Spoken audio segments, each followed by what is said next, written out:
Hi everyone, welcome to my YouTube channel, যেখানে তোমরা আমার সাথে শেখো ফিজিক্স খুব ইজি ওয়েতে। তো আজকে আমি একটা নতুন টপিক নিয়ে তোমাদের কাছে এসে উপস্থিত হয়েছি।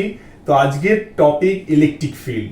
তো ইলেকট্রিক ফিল্ডের আমি কতগুলো পার্ট তোমাদের দেখাবো, যার মধ্যে অন্যতম হচ্ছে তড়িৎ ফ্লাক্স, ঘন কোণ বা সলিড অ্যাঙ্গেল এবং গাউসের উপপাদ্য। তো আজকে এই ভিডিওটা খুবই ইন্টারেস্টিং হতে চলেছে। তোমরা অতি অবশ্যই ভিডিওটাকে এন্ড অবধি দেখবে, কোনো জায়গায় স্কিপ করবে না, তাহলে তোমাদের আমি বেসিকটা খুব ভালো করে ক্লিয়ার করতে পারবো। তো আজকের বিষয়টা তোমরা ভালো করে একটু দেখে নাও, আমি তোমাদের যেটা বোঝাচ্ছি সেটা পরিষ্কার করে বুঝে নাও, এবং যদি একবারে বুঝতে না পারো ভিডিওটা আর একবার চালিয়ে দেখো, দুবার চালিয়ে দেখো, অতি অবশ্যই তোমরা আশা করি ভিডিওটা বুঝে যাবে। তো উইদাউট এনি ডিলে আজকে আমাদের খুবই ইন্টারেস্টিং টপিক, এই টপিকটার উপর আমরা শুরু করতে চলেছি আজকের ভিডিওটি। তোমরা দেখে নাও, প্রথম যে টপিকটা বলেছি তড়িৎ ফ্লাক্স, এটা একটু দেখে নাও। তড়িৎ ফ্লাক্স বলতে কি বোঝায়?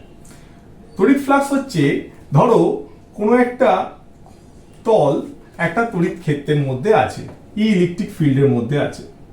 এখন এর একটা ক্ষুদ্র অংশ নিয়ে এলাম হচ্ছে ডিএস।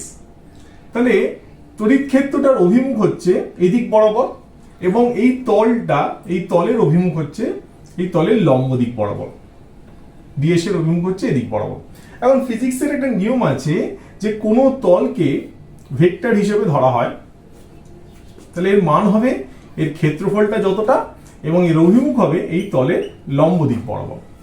তাহলে আমাকে কি করতে হবে? তড়িৎ ফ্লাক্স নির্ণয় করার সময় আমাকে এখানে একটা ডিএস এর দিকে ই এর উপাংশ বের করতে হবে, তাই তো? তাহলে এই দিক বরাবর উপাংশ হচ্ছে ই কস থিটা। এটা কেন করছি এটা একটু বলে নিই।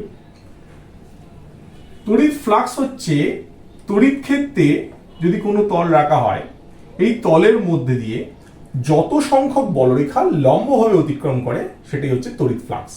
এই লম্বভাবে অতিক্রম করার জন্য, লম্ব দিক নেওয়ার জন্য আমরা কি করেছি না, ডিএস এর দিকে এই দিক বরাবর ই এর উপাংশটা টেনেছি, সেটা হচ্ছে ই কস থিটা।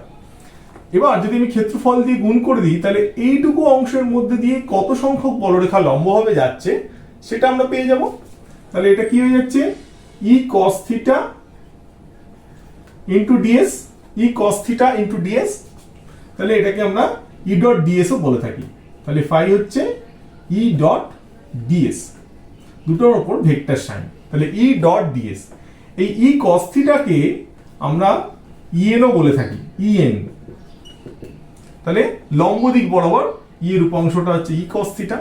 তাহলে আমরা দেখতে পেলাম যে তড়িৎ ফ্লাক্স ডি ফাই হচ্ছে ই ডট ডিএস। এখন দেখো এই টোটাল ক্ষেত্রটার মধ্যে দিয়ে কত সংখ্যক বলরেখা যায় বা তড়িৎ ফ্লাক্স কত সেটা নির্ণয় করতে গেলে এখানে কি করতে হবে? একটা ক্ষুদ্র অংশের মধ্যে দিয়ে কত যায় সেটা বের করে নিতে হবে। এবার দেখো এই এরকম অনেকগুলো তলের অনেকগুলো অংশের সাম টোটাল হচ্ছে এই টোটাল বড় তলটা এসটা। তাহলে আমি যদি ইন্টিগ্রেশন করে নিই, তাহলে আমি টোটাল কত সংখ্যক বলরেখা এর মধ্যে দিয়ে যাচ্ছে সেটা আমি পেয়ে যাব। তো এই কারণের জন্য এই ইন্টিগ্রেশন অফ ডিফাই যদি করি, তাহলে ইন্টিগ্রেশন অফ ডিফাই করলে কি হচ্ছে? Integration of E dot DS, surface integration. তাহলে আমরা পেয়ে যাব হচ্ছে ফাই। তাহলে ফাই এর যদি অ্যাঙ্গেলটা থিটা সমান 0 হয়, তাহলে ফাই কত হবে এবং 90 হলে কত হবে সেটা একটু দেখে নেওয়া যায়। যদি থিটা হয় 0, তাহলে ই ডিএস কস 0, কস 0 মানে হচ্ছে 1। তাহলে এই ভ্যালুটা, ফাই এর ম্যাক্সিমাম ভ্যালুটা তুমি যেটা পাবে সেটা হচ্ছে ই ইন্টু এস। ডিএস এর ইন্টিগ্রেশন করলে এস হয়। আর যদি থিটাটা 90 ডিগ্রি হয়, না 90 ডিগ্রি হয়, 0 হওয়ার অর্থ হচ্ছে ডিএস বরাবর ইটা থাকবে, আর 90 হওয়ার অর্থ হচ্ছে এই ডিএস এই তলের সঙ্গে ইটা পারপেন্ডিকুলারলি থাকবে। তখন কি হবে? তখন এই ফাই এর ভ্যালু হবে, এখানে দেখো ই ডিএস কস 90, কস 90 ভ্যালু তোমরা সকলেই জানো 0 ডিগ্রি হয়। এই কারণের জন্য ফাই এর ভ্যালু হচ্ছে মিনিমাম হবে। তাহলে 0 ডিগ্রি হলে ম্যাক্সিমাম ভ্যালু পাওয়া যাবে ফাই এর, মানে তড়িৎ ফ্লাক্সের। আর 90 যদি হয় সব থেকে কম পাওয়া যাবে ভ্যালু, সেটা হচ্ছে 0। তো এরপর এর এককটা একটু দেখে নেব। তাহলে ফাই এর একক কি? ফাই এর একক হচ্ছে ই এর একক ইন্টু ডিএস এর একক। ই এর একক কি করে করব? ই এর একক হচ্ছে ই সমান আমরা জানি ডিভিডিএক্স, মানে volt per metre. Into S মানে ক্ষেত্রফল বোঝায়, মিটার স্কোয়ার। তাহলে এখান থেকে যেটা পেলাম, একটা মিটার কেটে যাচ্ছে, ভোল্ট ইন্টু মিটার। তাহলে আমরা এসআই এ যেটা পাই তড়িৎ ফ্লাক্সের একক হচ্ছে ভোল্ট ইন্টু মিটার। এখন তড়িৎ ফ্লাক্স কখন পজিটিভ হবে এবং কখন নেগেটিভ হবে?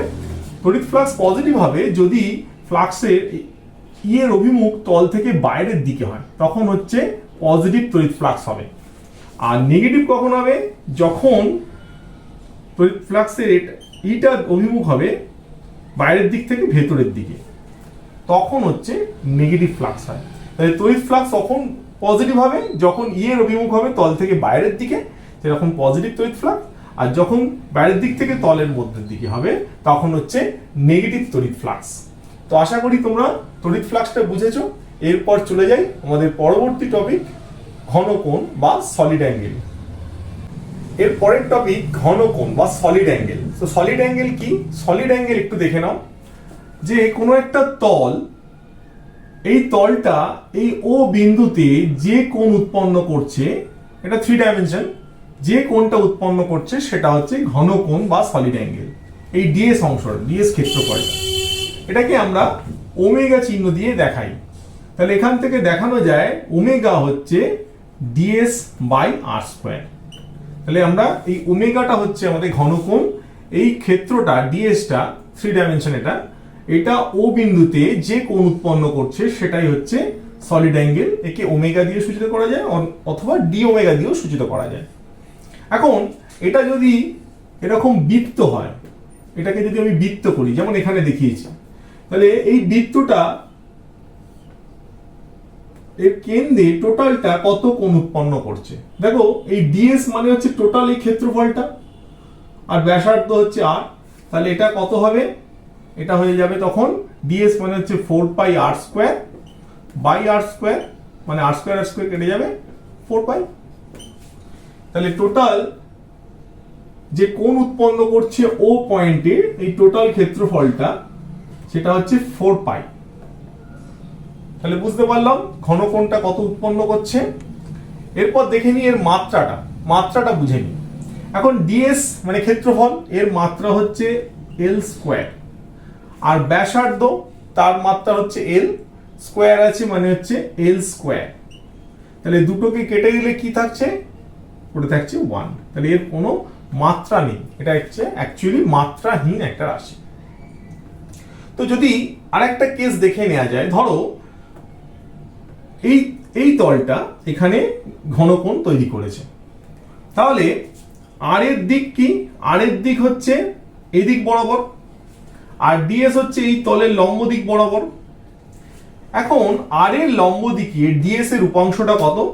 তাহলে এটা যদি থিটা হয় অ্যাঙ্গেল, আর ডিএস এর মধ্যে অ্যাঙ্গেল থিটা হলে এটাও থিটা, তাহলে এটা হচ্ছে ডিএস কস থিটা। তাহলে ডিএস কস থিটা,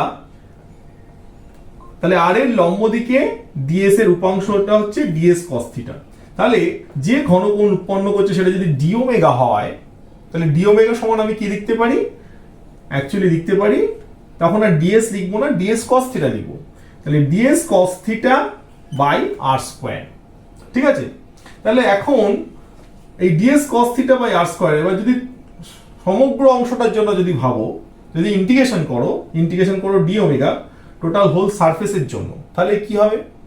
তাহলে টোটাল হোল সারফেসের জন্য হলে তাহলে এটা হয়ে যাবে DS cos theta by R square over a close path. তাহলে এই যে অংশটা, এটার ভ্যালু আমরা অলরেডি বের করে নিয়েছি যে 4 পাই। এই যে স্পেয়ারের ক্ষেত্রে যেটা দেখেছিলাম, এটাও যদি টোটাল স্পেয়ারের জন্য যদি ভাবি, তাহলে যে ঘনকোণটা তৈরি করছে সেটা হচ্ছে 4 পাই হবে। তো এইটা ছিল আমাদের ঘনকোণ সম্পর্কে আইডিয়াটা। আশা করি তোমরা বুঝতে পেরেছো। এরপরে আমরা চলে যাব আমাদের পরবর্তী টপিক, যেটা হচ্ছে গাউসের উপপাদ্য। খুবই একটা ইন্টারেস্টিং টপিক, দেখে নাও। এরপর চলে যাচ্ছি আমাদের পরবর্তী টপিক এবং আজকের আমাদের লাস্ট টপিক, গাউসের উপপাদ্য। তো গাউসের উপপাদ্যটা একটু বুঝে নাও। তো গাউস কি বলেছে?